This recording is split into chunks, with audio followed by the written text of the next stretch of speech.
So we're going to be showing you guys at home how to change a radiator into a towel rail. Into a towel rail. Ooh, ta-da!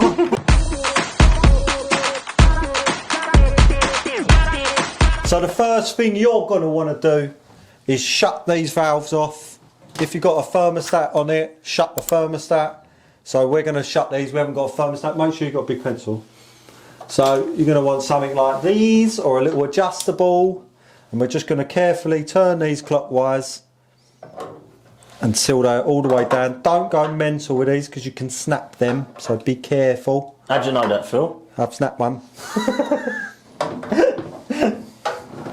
Oh, look, see that's bottomed out. That's all you need. Don't start going. Argh. No need. No need. And we're going to repeat the process on the other side. And the reason why we're doing this first is because we're going to get the towel rail assembled, fixed on the wall, then we'll drop the system, then we'll cut some pipes. Right, so we've shut the valves off. The next thing we're going to want to do is open this and let the water go all over the floor. I'm only jogging. We're going to get something to catch this water. There won't be too much. Oh my word, these are really tight. Maybe the other side. Oh. There we go. Let me crack that one as well. They are tight, boy. Right, what we're doing now, as you can see, we're loosening off this nut, and this will empty out the contents of this radiator. So this is what you want to do. You want to crack it off a little bit, let that fill up. We've made a makeshift bit just out of a cup. They do sell a tool online. You can buy one, a proper one. This is just a makeshift one. We cut a plastic cup up. And as soon as this fills up, Phil will lock that back off. We'll empty it. And then we'll repeat the process until this radiator is fully emptied. Right, so as he's just said, we've cracked this nut off. But you can see it's really, really slow. So if you just get your bleed key, or get yourself one if you haven't got one. If we just crack that open there, it should speed it back up. It just gets rid of that suction they had. So we'll leave that open there. And we'll just drain this radiator out. Right, now you'll see that Phil's going to lock this one up as the cup is full. So if you're watching this and you're repeating this process, start locking it off because you don't want the cup to pour everywhere. Make sure you use a towel to protect the floor for any excess water that gets spilt around the area. And then we're just going to keep emptying it into the sink. Like so. Don't drink it, it's not as nice as it looks. Don't drink it, it's quite clean, the water, to be fair. It's actually in bloody good. And then pour it down the drain. We don't care about this because the sink's coming out anyway.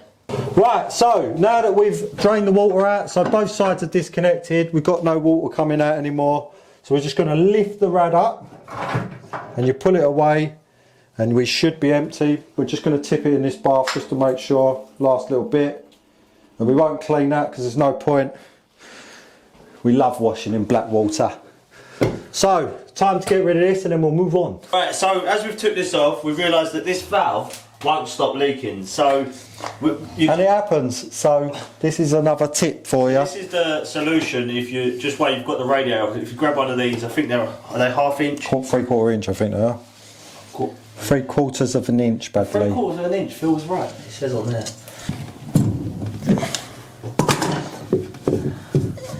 Oh, panic over. We can move on from this situation. I never panicked once. Always have a 3/4 blanking plate. They're only cheap when you're tackling these sort of jobs, just in case something like that happens. And have plenty of towels. Right, once you've got the rad moved and you've capped these if they're leaking. Now we want to get rid of these because they're no good to us anymore. So we're just going to rip these off. They're held on just usually by 2 fixings, the standard radiators.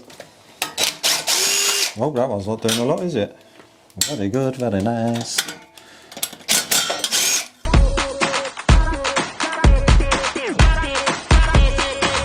Right, Brad is up in the loft because this system is a gravity fed system, so it just constantly tops itself up. So he's going to shut that off up there. If you've got that, you need to do the same. If you've got a combi boiler, then you can just switch the power off to the boiler and drain the system, which is what we're going to do next. Right, now all we need to do is drain your system down, and all you need to start with is just a normal bit of hose and a hose clamp or a Jubilee clip, whatever you know it by, and we need to find one of these, which is located usually on the bottom of a radiator. I've already started, and what you got to do is slide your pipe over like so, and then work your Jubilee clip up to it, because hose pipes don't usually seal just on their own. And then you're going to tighten it. Just don't over tighten it. Make sure it's like clamped so the water don't come out. And then you just need to undo this little bit here by grabbing your grips and letting off. And at the other end, can you hear that? That's the water just draining down.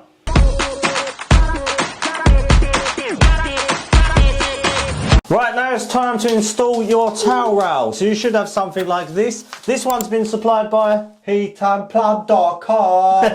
Hey, go check out them guys. They're actually awesome people. They were lovely to work with. Quality goods. Right, so let's crack on and install it. Right, so now that we're at the stage of hanging it, most towel rails that come with these kind of brackets will be something along these lines where the bracket goes on the wall, cap goes over and a screw goes through. And these can be sat anywhere within the bars. So what I'll do, this is my method. I have a rough idea of where I want them. So the opening is 520, I think 400. So we're going to set them. Get yourself a little pencil. So we're going to have a 400 gap from side to side. And if you just chuck 2 in and then measure to the centres, we've got 410 there, so we'll do 410 top to bottom. Find the centre or the place where you want to mount it. So we're going centre of this window, and then we're just going to measure out left and right, level lines, and then do our 410mm centres, and then we'll show you us drilling them, putting them in the wall and mounting Radiator.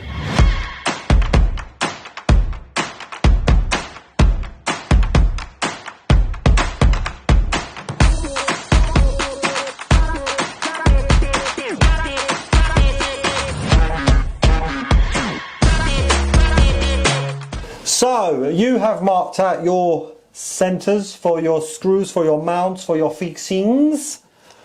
We've got some ceramic tiles here. They're not the best. They're bloody disgusting if I'm honest.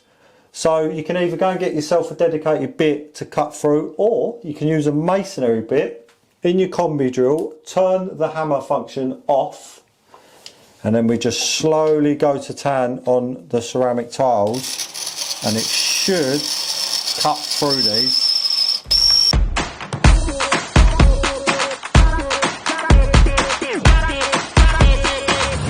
Right, so once you pop through the tile, that's when you can switch over to the hammer function now to get the rest of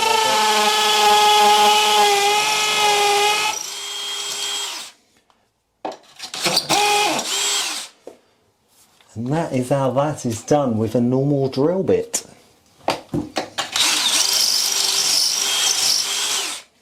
Right, so now you have drilled your holes in the wall. You get your bracket, the half of it, stick your screw in. Now you may want to use a hand screwdriver if you're a bit unsure, because obviously if you're going into tile you can crack them. And then what you want to do, because these have got some adjustment, we want to get this centre of our lines that we did, the ones I showed you, get them in the centre and just give it one last little crack down so it holds in position. Beautiful. And we're going to do the same thing for the rest.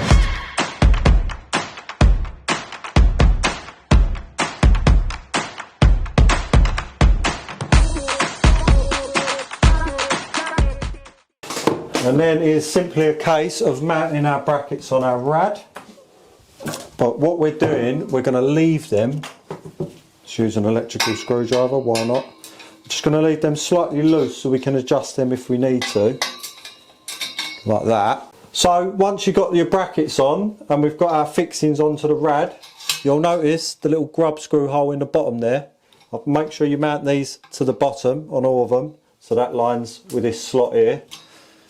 And then we're going to get our brackets roughly in place, like so. And you just slide it in nice and easy. And if you've done a good job, it should all line up nice. Oh, thank God for that. That would have been awkward, wouldn't it? And now, if you need to do any adjustments left and right, if it's not level, you can do that on your brackets like we showed you, so you can see where you may need it. So that's something to check now, before tightening it up. I'm going to take these off.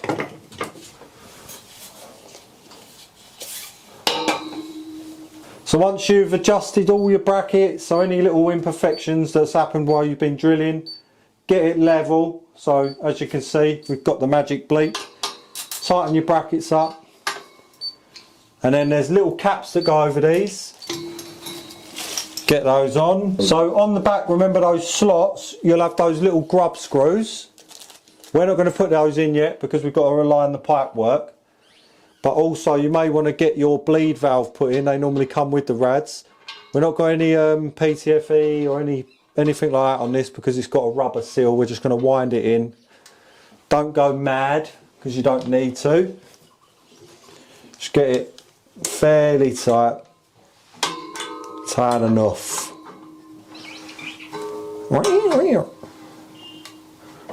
So that's plenty tight there. So your next step to install these towels, you can install these with PTFE tape, but on this occasion we're actually using liquid PTFE. And you start by wrapping a 3 or 4 mil bead. Make sure it's all the way around the thread before you start screwing it in. Oh, look, we're going to show you. Our one's from Flowmaster today, guys. Yes, it is. And we start by hand threading it in.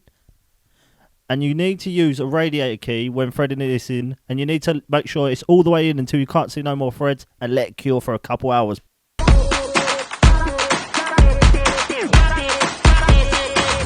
Right, so next step we're going to move on to is pulling up the floorboards. When you're pulling up your own floorboards, just be really, really careful because there's pipes. And if there's usually marks in the floorboards, it usually means there's pipes underneath. You've got to find the joist closest to the pipe and run a multi-tool along it. This one's already been done. It's been butchered. There's not much left of it, but we're going to redo the floor. Right, and if your one's fixed down like this, I'm going to try, because we're actually repiping this because the pipe's just not very neat. We just want to do a proper job. So if you've got nails, just bend it out of the way. When you come to put these back, just knock the nails out and screw it back down. Right, so when you want to repipe this, you're going to need to cut out your old pipes. If you're close enough, you can just add a few bits on extra. I'm actually going to cut it quite far back so I can join onto a straight section, and then we'll replace it with a new bit of copper. You need a pipe cutter, and this is one of these things. Ooh, nice. And all you got to do with this is you just literally lock it on, like so. And you just spin it round in a big circle. The way the arrow says. The way the arrow says, exactly, Jack. Well done. Well done. Just be careful, because there will be a little bit of water in the pipes. Not on this occasion, it's actually alright, it's not too bad. And then that's one bit of copper ready to come out. So look, this is the reason why we're replacing it. It's got a join, it's got a compression fitting, it's got a bend. It just don't look very good, so we're going to replace it with brand new pipe. Don't know where to go because the cameraman's there. There we go. So we're going to be using push fit today. I know you're all going to shout at me, rah, the plumbers. Listen, they work perfectly fine, and also perfect for DIYers. Next step, so before you use anything, push fit, welding, anything, we need to clean this old pipe up. And all you need to use is a bit of wire wool. And it's amazing how new a bit of copper will come up with just a little bit of wire wool. Like so. Make sure it's all nice and clean and shiny.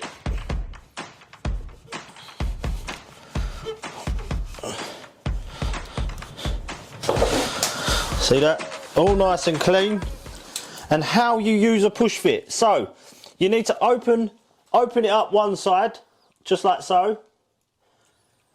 push that onto the pipe.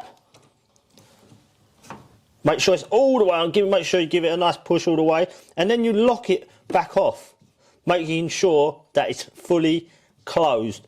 And then once you've done that, give it a nice little tug, make sure it's all nice and tight, and then we're going to cut a bit of copper pipe to make our way down the run. So now that we've got our straight on, we can connect our next piece up, which is again, push till you hear the little dunk where it's bottomed out, and we tighten this fitting up. We know it's not soldered, all right? It's not soldered.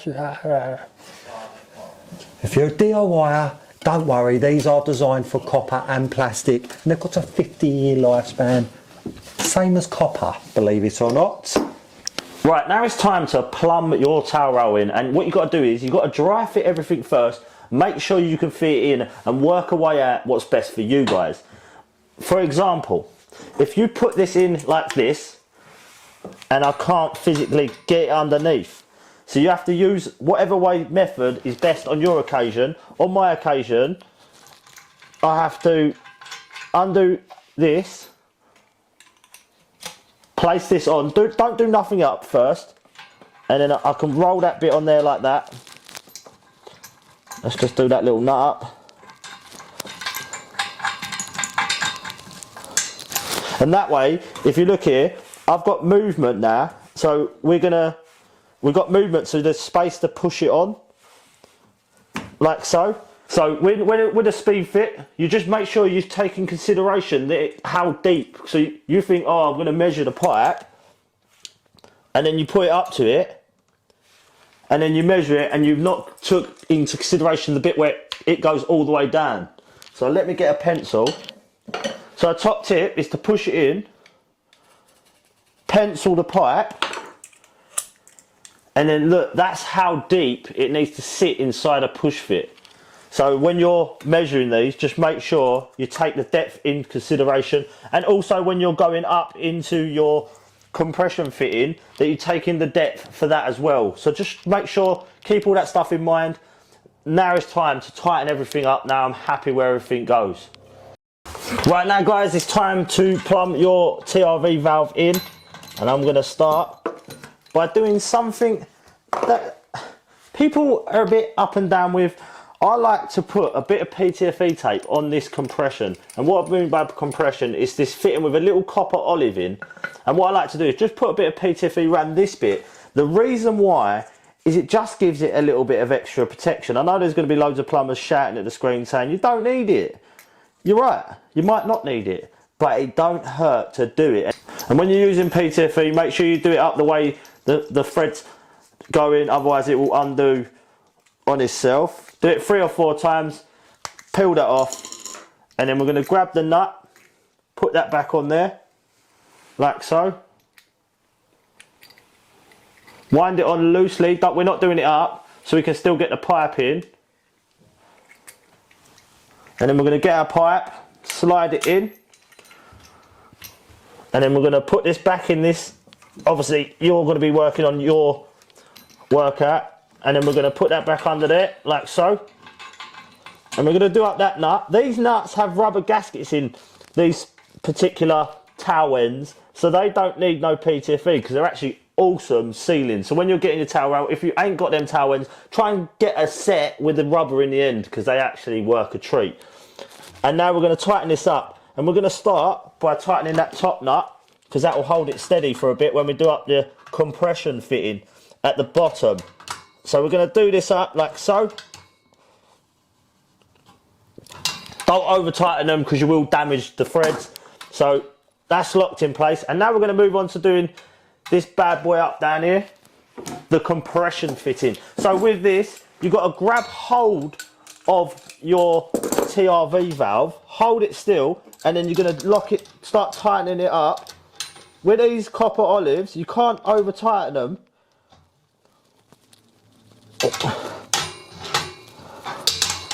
Otherwise, they're also, but don't panic too much if you feel like you ain't done it enough. Just make sure it's enough so you can fill it, like give it a little bit of bends, because you are crushing copper, but don't overdo it.